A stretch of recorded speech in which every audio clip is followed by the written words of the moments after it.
Once I was severely pranked, really harshly. I stood up to defend my dignity and got beaten up. That was a real grievance. Against them, the offenders, and against myself for not being able to defend myself.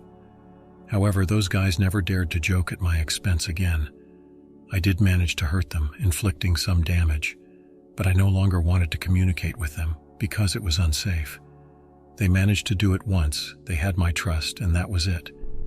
The grievance, that is, the emotions, passed, and rationality came.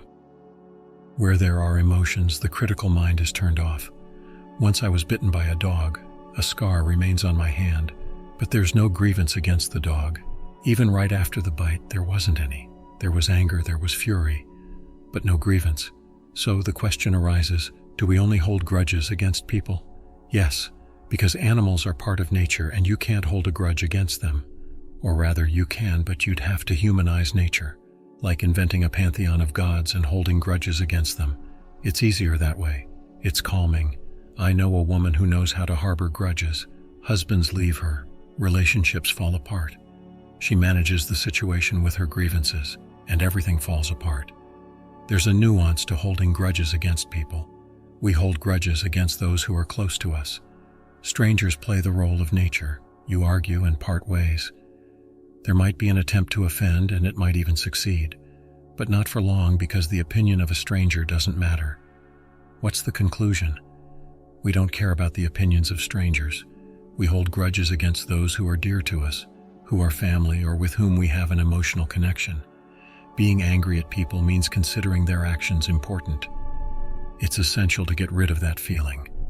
As Castaneda said, the question arises, if a loved one offends you, is it on purpose or by accident?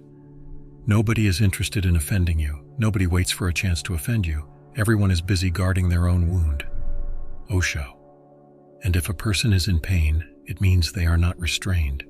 They snap back because they grew up in an environment where it was important. Maybe apply Mahatma Gandhi's formula carefully. Nobody can hurt me without my permission. So a grievance is a seed that you allow to grow, or not. Because the pain from a grievance is a fact, but suffering is a choice. See yonder. We are offended accidentally, and we decide to treat it as a deliberate act aimed at undermining our self-confidence. And you should know, simply memorize, engrave this truth into your brain. People insult in 3 ways. They can say you are stupid, call you a slave, or call you talentless.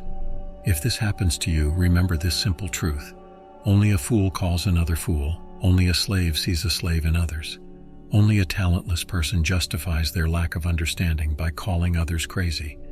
Therefore, never hold grudges and do not insult others. If a vendor at the market starts being rude to you and insults you, will you accept her rudeness? You will be offended because people allow themselves to behave this way in your presence, and you will cry from the shock. But you are unlikely to accept and nurture the grievance, because the market is such a place and the people there are peculiar. If your boss is rude to you, he is asserting himself, but don't tell him that. And if he often asserts himself around you, ask yourself why he is your boss and what need keeps you there. Your boss knows this need and understands that he can mold you into a victim. To summarize, if you can't let go of a grievance, it means it benefits you. Formula: can't, don't want to, not beneficial. As soon as you switch to the be honest with yourself mode and see the benefit of the grievance, it will start to dissolve. So pain is a fact, but suffering is a choice.